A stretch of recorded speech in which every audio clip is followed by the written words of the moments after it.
Hey everyone, welcome. Here we are in 2023, and if you're looking for a trail bike that can be used occasionally for cross-country racing, I don't think you can get past the Specialized Stumpjumper.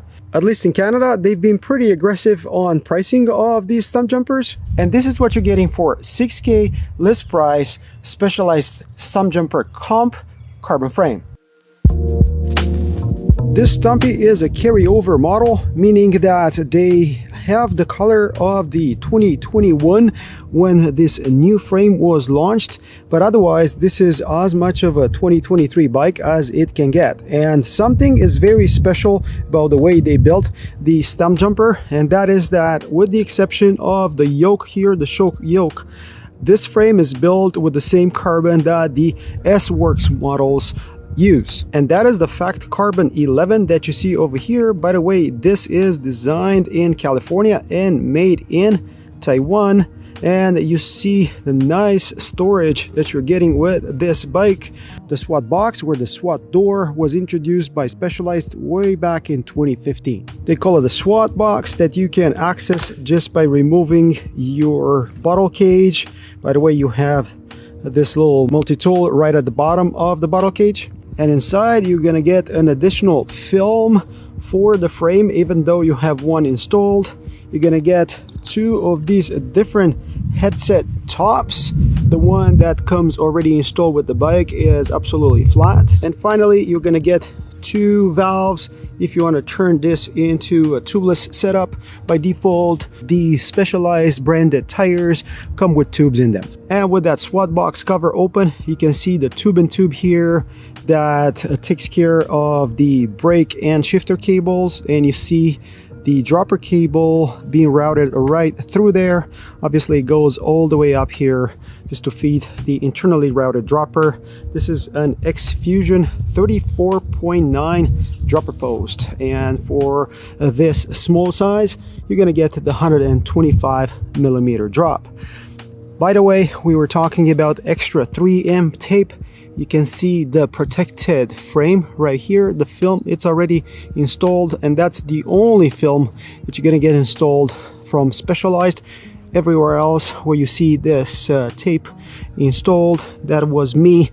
And aside from the 3M film, you have this nice rubberized protection at the bottom of the down tube. That goes hand in hand with the chainstay protection, which is nice and big and necessary. You see how close is the chain to the chainstay when you get to this smaller cogs. By the way, you have protection up top here, and you don't have any protection behind the chainring. And as many of you guys already know, the biggest difference on this new 2021 design of the Stumpy is the change of the rear suspension design. No more 4-bar horse link suspension.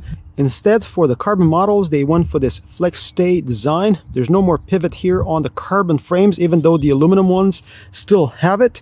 And you're gonna see FSR written here on the pivot bolts, even though, again, this is not a 4-bar suspension anymore, but that's more of a brand name.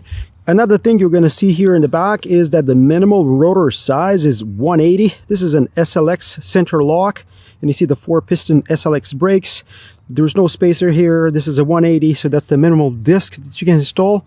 Bike comes with 203 up front, again the same SLX rotor and 4-piston caliper from Shimano. The 130mm in the back is driven by this Fox Float Performance shock. This uses the RX Trail Tune from Specialized, and it provides a flip chip here on the back where you can change the geometry of the bike. 3 positions on this shock. One is open, one is pedal, one is locked, and you can see how easy it is to take this down. 1 bolt here and 1 bolt there if you wanted to flip the chip into the high or low position. By default, the bike comes in the low position, and if you put it in high, you're gonna modify both the seat tube and the head tube by about ½ degree, and you're gonna raise the bottom bracket by 7mm. By default, in the low position, we have a 65 degrees head angle, 76 degrees seat tube angle. You have a 432mm chainstay, which is fairly short. Otherwise, reach and top tube measurements are what we would consider to be modern, with reach for a medium at 450mm. Sizing is clearly specified on the sticker here on the seat tube. You see Stumpjumper on this other sticker at the bottom. 29er 2.5 tire clearance in the back, and impressive weight on this frame. We're talking 2.3 kilograms. Frame plus shock installed, 2.25 for the X-Works version of it. But more about weight once we talk about components that are installed on this bike. And we've already talked about the 130 in the back. The front uses a 140 millimeter fork. This is the Fox 34 Rhythm, which is a great fork. The only problem with it is that it's fairly heavy at over 2 kilograms. It uses the grip damper, which again, it works very, very well. And you see here how the cables come into the frame, very similar to Santa Cruz. Otherwise, you're gonna see specialized braided components all around. I'm talking about the grip bar, 50 millimeter stem, and you move here at the saddle.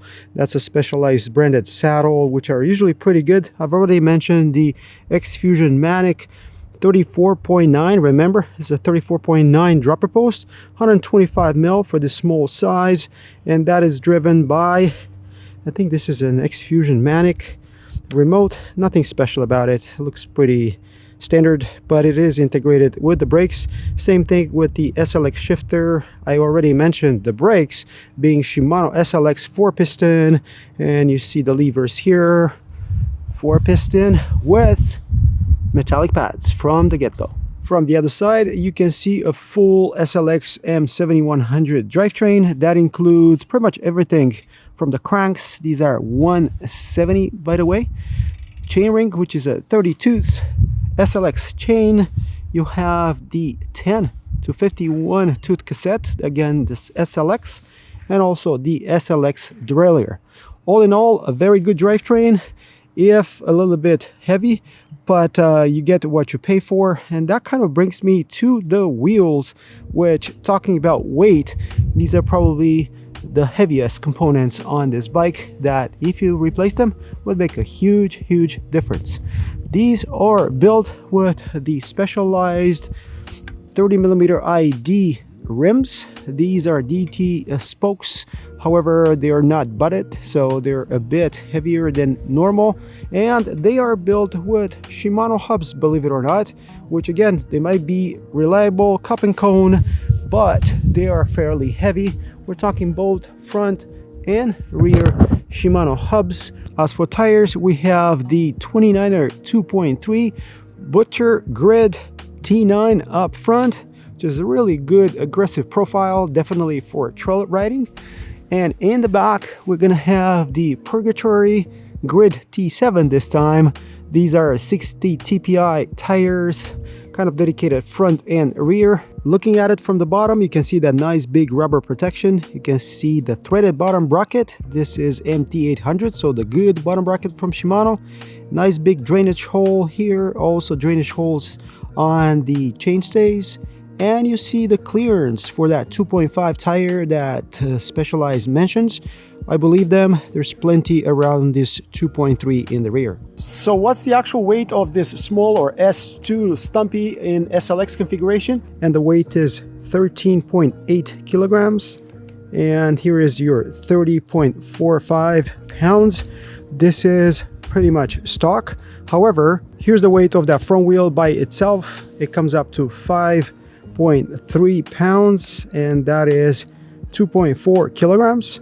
And the rear wheel cassette installed is over 3 kilograms, so that would be 6.7 pounds. So just by replacing the wheels with something lighter, putting lighter tires and setting them up tubeless, you can probably drop 2 pounds easily, bring it into that 27-28 pound category, which is pretty respectable for a trail bike.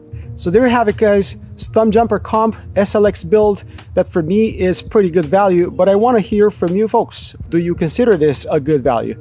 Do you have any other options for a trail bike that can be used occasionally for cross-country racing? We haven't had a lot of chances to ride this bike. The weather is just getting nicer now, but I'm looking forward to many miles on it. And if you were to listen to the reviews online, this is a pretty nice bike that should perform the way we want it. I hope you guys liked this video, and if you did, don't forget to like, subscribe, and comment. And until next time, I will see you folks on the trails.